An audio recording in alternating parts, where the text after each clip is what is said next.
సత్యమును జీవమును ఆధారము నీ వాక్యము నా త్రోవకు.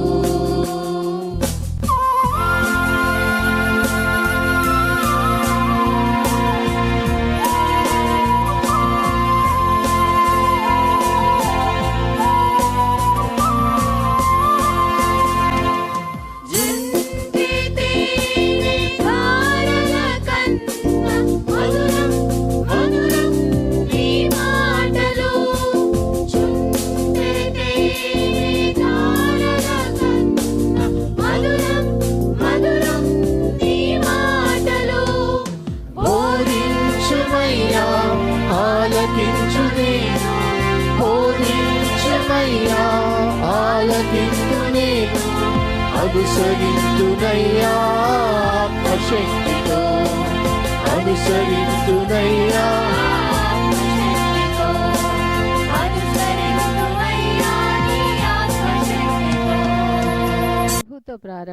ప్రభుతో ప్రారంభం అనే ఆధ్యాత్మిక అనుదిన ప్రార్థనా కార్యక్రమానికి ప్రేమతో మిమ్మల్ని ఆహ్వానిస్తూ ఉన్నాం. మన జీవితానికి ఆదియు ఆధారమునైనటువంటి ఆ దేవుణ్ణి మొదట మరణించుకున్నట్లయితే ఆ దినమంతయు ఆయన కృపాక్షేమములే మన వెంట వచ్చును. మొదట అవేకునే లేవగానే మరి నీతిసూరుడైనటువంటి ఆయనని చూద్దాం, ఆయన మనలనైన స్వరాన్ని మనం విందాం. మన జీవిత కాలం అంతయు ఆయన ఆశీర్వాదములు దీవెనలు మన మీద కుమ్మరించును. యెషయి 65:24 మనం చూసినట్లయితే వారికి ఈలాగున జరుగును, వారు వేడుకొనుక మునుపు నేను ఉత్తరం ఇచ్చేదను, వారి మనవి చేయుచుండగా నేను ఆలకించెదను. మనవి చేయుచుండగానే ఆయన మన మనవిని ఆలకిస్తున్నాడు. కాబట్టి మరి ప్రతి దినము కూడా ఈ యొక్క అనుదిన ఆధ్యాత్మిక కార్యక్రమంలో మనం పాల్గొన్నట్లయితే మన జీవిత కాలం అంతయు కూడా ఆయన మేలులను మనం పొందుకోగలము. ఆ నిత్యరాజ్యంలో వారసులుగా మనము జీవించగలం. రండి, ప్రభుతో ప్రారంభ కార్యక్రమంలో పాల్గొనండి, ఆత్మీయ మేలులు పొందండి.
దేవుని సంగమా, మరొక నూతన దినమును దేవుడు మనకు అనుగ్రహించాడు.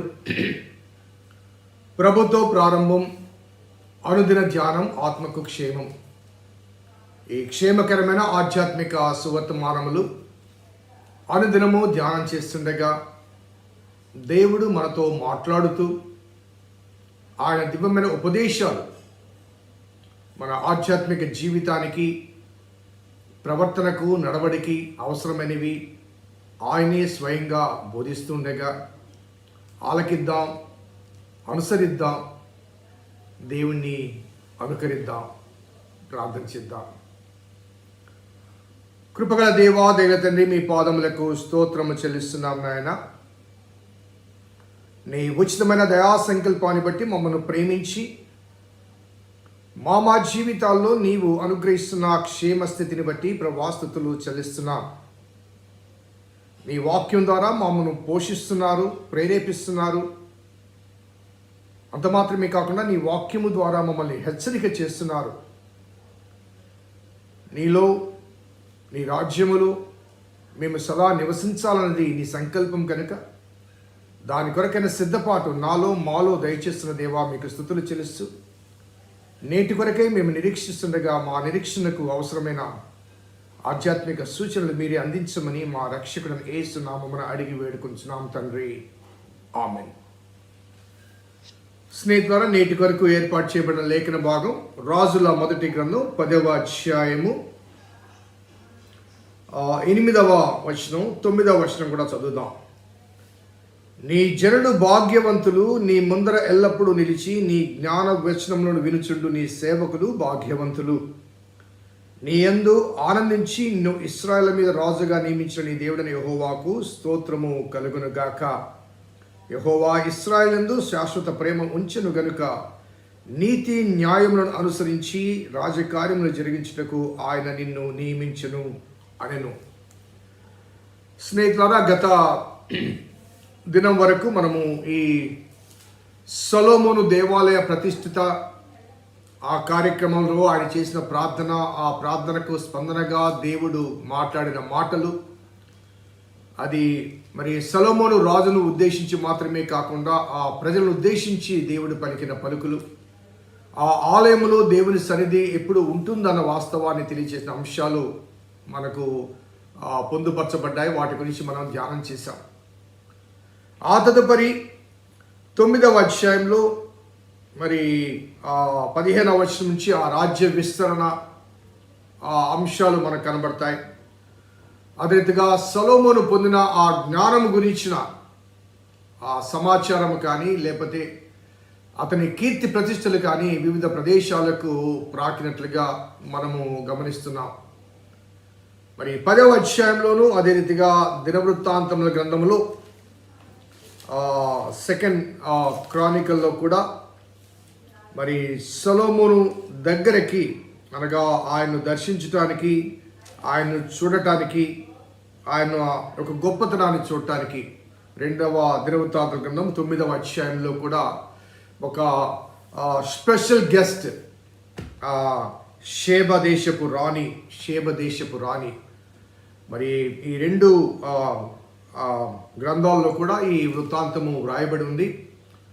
మరి రాజుల మొదటి గ్రంథం 10వ అధ్యాయంలో ఆమె స్వయంగా సొలొమోను రాజును దర్శించడానికి రావడం, ఇది చరిత్రలో కూడా చాలా చోట్ల మరి ఈ విషయాన్ని మనకు తెలియచేయబడింది. మరి మన సోషల్ బుక్స్లో కూడా, ఇంగ్లీష్ లిటరేచర్లో కూడా మరి ఈ సంభాషణ కొన్ని పుస్తకాల్లో ఉన్నట్లుగా నేను విన్నాను.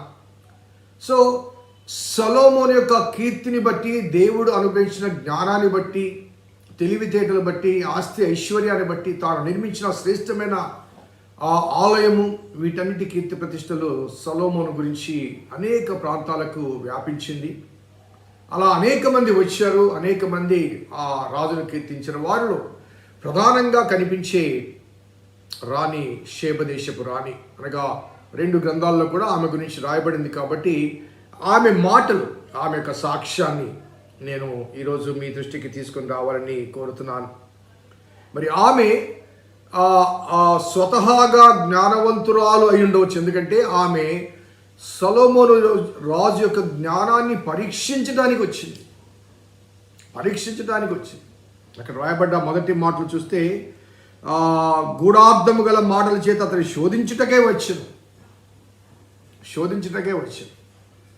సో ఆమె స్వతహాగా జ్ఞానవంతురాలు కాబట్టి ఆమె ఇచ్చిన సాక్ష్యం, సొలొమోను గురించి ఇచ్చిన సాక్ష్యం, దానికి ఆ సాక్ష్యానికి విలువ ఉంటుంది.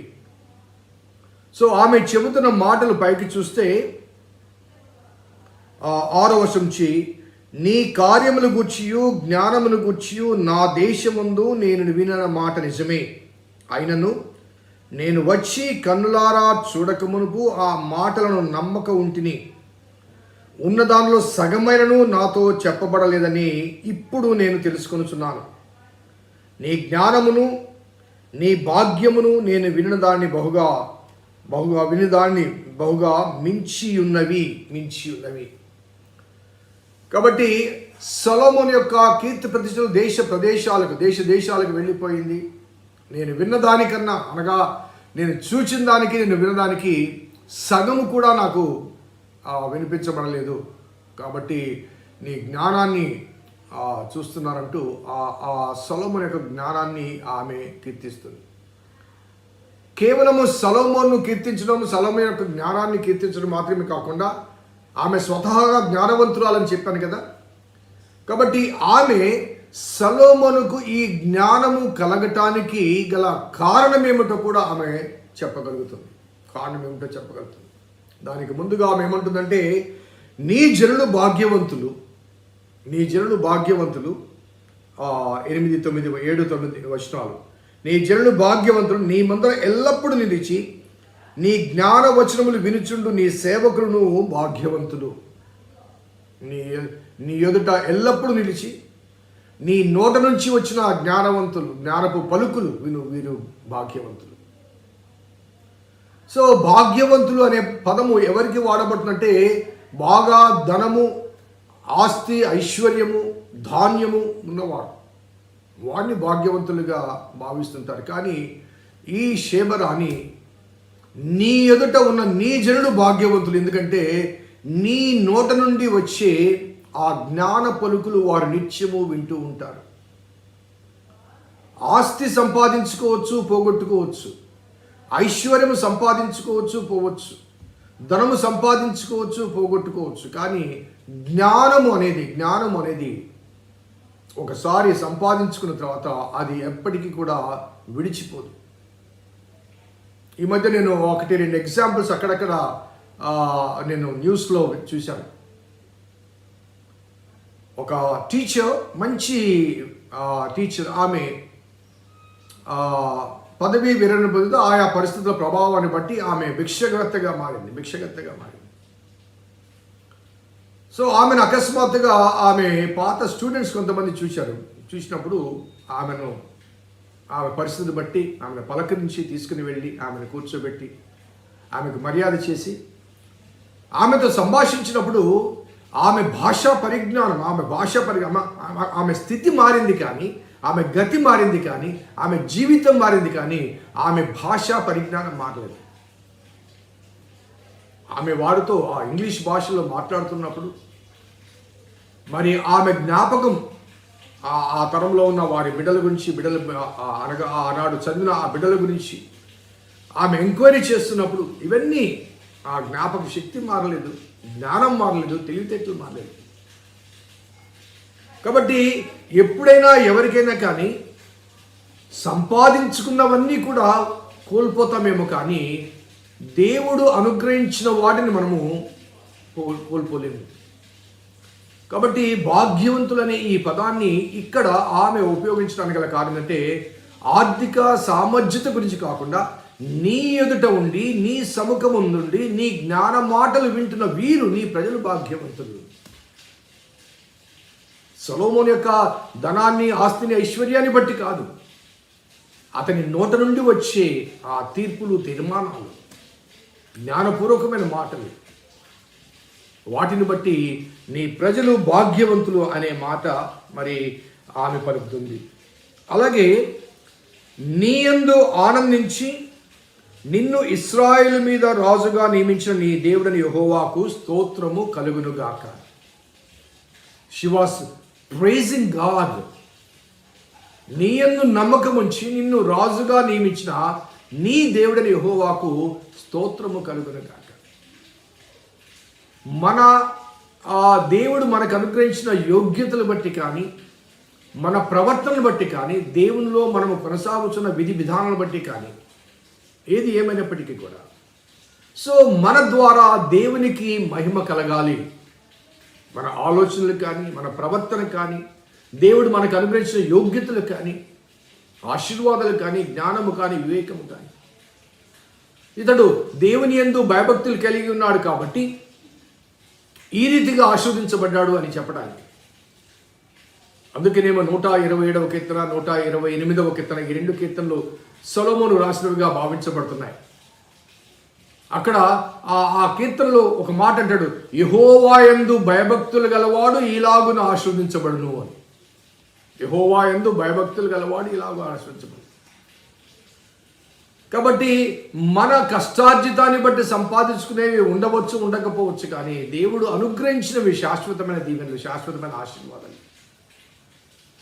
సో కాబట్టి ఆమె సొలొమోనును కొనియాడుతూ సొలొమోనుకు ఇంతటి ఘనకీర్తిని, ఆ కీర్తికి మరి అవసరమైనటువంటి ఆ జ్ఞానాన్ని అనుగ్రహించిన దేవునికి స్తోత్రము కలుగును గాక అంటున్నాం. మనను బట్టి మన దేవునికి ఘనత కలుగుతుంది.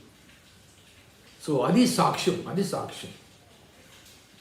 తనను ప్రేమించిన వారి జీవితంలో దేవుడు చేసే అద్భుతాలు సాక్ష్యముగా వెళ్తాయి. సాక్ష్యం ఉంటేనే కానీ సాక్షులు కాలేము. మన జీవితంలో ఒక సాక్ష్యం ఉంటే కానీ సాక్ష్యముగా. ఈ మధ్య ఒక సోదరికి బలహీనంగా ఉన్నప్పుడు నేను చెప్పాను, దేవుడు నిన్ను ఒక సాక్షిగా వాడుకోవాలని అనుకుంటున్నాడు కాబట్టి ఒక సాక్ష్యం కొరకు ఒక సమస్య అనుమతించాడు.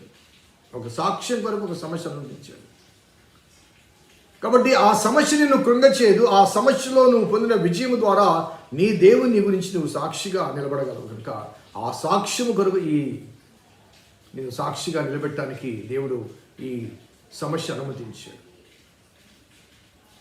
సో ఇక్కడ దేవుని గురించిన సాక్ష్యం చెప్తుంది. అంత మాత్రమే కాకుండా ఆమె యెహోవా ఇశ్రాయేలందు శాశ్వత ప్రేమ ఉంచెను గనుక నీతి న్యాయములు అనుసరించి రాజ్యకార్యములు జరిగించుటకు ఆయన నిన్ను నియమించును అని. యెహోవా తన ప్రజల మీద శాశ్వత ప్రేమ ఉంచెను. ఒకనాటికి ఒక కాలానికి పరిమితమైనది కాదు, శాశ్వత ప్రేమ. కాబట్టి ఆ ప్రేమ కలిగిన దేవుడు ఏం చేసింటే నీతి న్యాయములు జరిగించుటకు నిన్ను నియమించాడు. అనగా నీతి న్యాయము ఎక్కడ ఉంటుంది? దేవుడిని యెహోవా దగ్గరే ఉంటుంది. ఈ సాక్ష్యం ఎవరు చెప్తున్నారు? శేబదేశపు రాణి. నీతి న్యాయములకు కర్త ఆయన, God of righteousness, God of justice. కాబట్టి నీతి న్యాయమును జరిగించుటకు దేవుడు నేను నియమించాడు. అన్ఫార్చునేట్లీ నేటి కాలంలో ఈ నీతి న్యాయము కొరకు, జస్టిస్ రైచియస్నెస్ కొరకు దేవుని ప్రజలు కాని వారి దగ్గరికి వెళ్ళి మాకు న్యాయం తీర్చమని అడుగుతున్నారు. ఈనాడు చాలా సంఘాలు న్యాయ వ్యవస్థ ఎదుట, అధికారుల ఎదుట, లేకపోతే అధిపతులు ఎదుట, లేకపోతే రాజకీయ నాయకుల ఎదుట దాసోహమై మాకు న్యాయం చేయండి, మా పక్షాన వాదించండి, మా పక్షాన మాట్లాడండి అంటూ దేవుని పరిచర్యకి ఇచ్చిన కానుకలు తీసుకువెళ్ళి వారికి విరాళాలుగా ఇస్తున్నారు. నీతి న్యాయములు షేబరాని గుర్తించింది. నీతి న్యాయములను అనుసరించి రాజ్యకార్యములు జరిగించుటకు యెహోవా నిన్ను నియమించాడు. ఆనాడు సొలొమోను రాజులు మాత్రమే కాదండి, ఈనాడు దైవ సేవకులు దేవుని వాక్యాన్ని ప్రకటిస్తున్నప్పుడు దేవుని వాక్యం అనే ధర్మశాస్త్రం దేవుడు మనకు అనుగ్రహించాడు. This is a heavenly constitution. ఈ కాన్స్టిట్యూషన్ ప్రకారము దేవుని ప్రజలు ఎలా జీవించాలి, ఎలా బ్రతకాలి, ఎలా బ్రతకకూడదు, what to do, what not to do అనే విషయాలన్నీ కూడా దేవుని వాక్యంలో మనకు అందించబడ్డాయి. దేవుని అనుసరిస్తే కలిగే మేలేమిటో, దేవుని విడిచిపెడితే కలిగే కీడేమిటో అవి కూడా స్పష్టంగా దిస్ ఈజ్ ఎ కాన్స్టిట్యూషన్ దేవుడు మనకు అనుగ్రహించింది. ఆనాడు సొలొమోనుకు మాత్రమే కాదండి, ఈనాడు మనకు కూడా దైవ సేవకులు కావచ్చు, దేవుని విశ్వాసులు కావచ్చు, వ్యక్తిగతంగా కావచ్చు, సంఘపరంగా కావచ్చు, నీతి న్యాయములు జరిగించుటకు దేవుడు నిన్ను నియమించినాడు.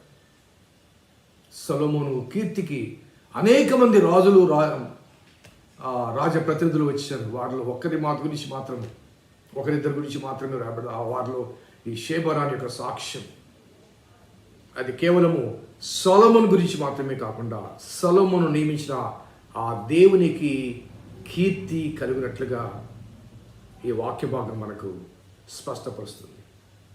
సమస్త ఘనత మహిమ ప్రభావములు ఆయనకి చెల్లిందిగాక. ప్రార్థించిద్దాం. కృపగల దేవా, దయగల తండ్రి, మీ పాదములకు స్తోత్రము చెల్లిస్తున్నాం నాయన. నీ ఉచితమైన దయా సంకల్పాన్ని బట్టి మమ్మల్ని ప్రేమించి మీరు మాకు అనుగ్రహిస్తున్న ఆధ్యాత్మిక సూచనలు బట్టి ప్రభాస్తుతులు చెల్లిస్తూ నీ లేఖనాల్లోంచి అనేక అంశాలు మేము ఒక్కొక్కటిగా నేర్చుకుంటున్నాం తండ్రి. ఆ సొలొమోనుకు అనుగ్రహించిన ఆ కీర్తికి కారణం నీవని, నీతి న్యాయములు జరిగించే ఆ జ్ఞాన వివేకాలు సొలొమోనుకు మీరు అనుగ్రహించారని, ఆ సొలొమోను ఎదుట ఉండి ఆ జ్ఞాన వచనములు విను ఆ జనులు భాగ్యవంతులని సేబరాని చెప్పిన సాక్ష్యాన్ని జ్ఞాపకం చేసుకుంటూ అటువంటి దేవుణ్ణి మాకు దేవునిగా మేము కలిగినందుకు స్తుతులు చెల్లిస్తూ సమస్త ఘనత మహిమా ప్రభావం నీకు ఆరోపిస్తూ మా రక్షకుడిని యేసు నామమున అడిగి వేడుకొనుచున్నాం తండ్రి, ఆమేన్. తండ్రి, కుమార పరిశుద్ధాత్మ త్రియేక దేవుని దీవెన ఈ వాక్యం విన్న బిడ్డలకు, వాక్యాభిలాషులకు సదా తోడేయును గాక. ఆమేన్. God bless you. దేవుడి ముందు దీవించును గాక.